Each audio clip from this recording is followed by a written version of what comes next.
Sterling on it.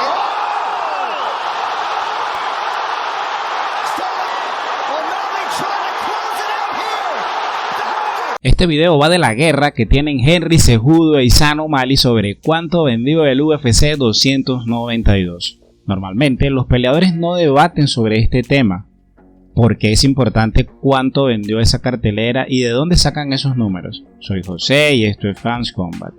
En el UFC 292, por primera vez, Sean O'Malley encabezó una cartelera y también logró capturar el título de peso gallo de UFC por nocaut en el segundo asalto, destronando a Aljamain Sterling con un contragolpe perfecto y derecha precisa. El Suga estuvo absolutamente a la altura de las circunstancias, aparentemente convirtiéndose en una estrella en el proceso.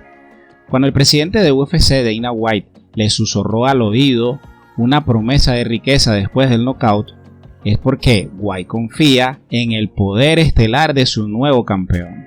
Y precisamente por eso es importante cuánto vendió esa cartelera, porque la UFC tiene años apoyando el crecimiento de la figura de Sean O'Malley, porque confía en el potencial vendedor del Suga, y el UFC 292 fue la primera oportunidad de medir ese potencial. Ahora sí viene lo chido. Y responder a la pregunta, ¿es Sean O'Malley la próxima gran estrella de UFC? Aunque seamos honestos, la cartelera ideal para medir ese potencial es la siguiente, ya como campeón defendiendo su título. Si es que se puede, porque saber realmente cuántos pay-per-view vende una cartelera parece ser casi imposible. Obviamente no para Dana White y la UFC. El primero que salió a la casa de O'Malley no podía ser otro que Henry Cejudo y sus fuentes no oficiales, gente importante dentro de ESPN según él. Adivinen qué, muchachos, tengo amigos en ESPN, no voy a decir quién, pero Sean O'Malley hizo entre 300,000 y 350,000 compras de pay-per-view, dijo Cejudo en su canal de YouTube. Eso es todo lo que Sean O'Malley ganó en compras de pay-per-view. El otro tipo que probablemente lo sabrá es Aljamain Sterling. Debe aclararse que O'Malley no ganó puntos de pay-per-view.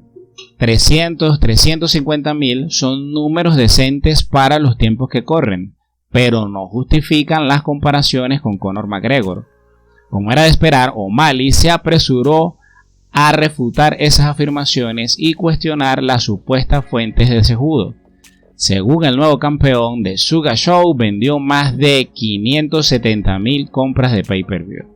Por supuesto, las fuentes de O'Malley tampoco se pueden confirmar, pero el Suga fue un paso más allá y también hizo una indagación adicional sobre el poder de atracción de Cejudo, afirmando que el ex doble campeón y atleta olímpico logró solo 135,000 compras en su propia pelea de título frente a Sterling.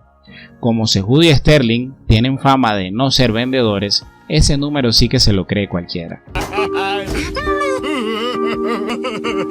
Por su parte, Cejudo cierra diciendo: todo el mundo proyectaba que este evento, el UFC 292, sería uno de los más importantes del año, ¿no es verdad?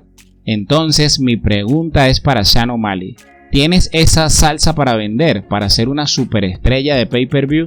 Sí, acabas de ganar el cinturón, pero ¿te imaginas que estás peleando en Boston contra un campeón actual que ha caído y obtuvo victorias sobre leyendas? ¿Qué tan grande es el nombre de Sean O'Malley? Sí, tienes millones de seguidores a través de Instagram, pero ¿puedes vender pay-per-views? Esta cuestión que plantea Cejudo es la razón por la que cuánto vendió el UFC 292 es tan importante. ¿Traducirá Sean O'Malley su seguimiento en redes sociales en ventas de pay-per-view? Es pronto para saberlo, pero esa es la pregunta que tendremos en mente cada vez que el Suga esté encabezando una cartelera. Si llegaste hasta aquí, suscríbete, eso me motiva a seguir creando este tipo de contenido. Gracias por el apoyo.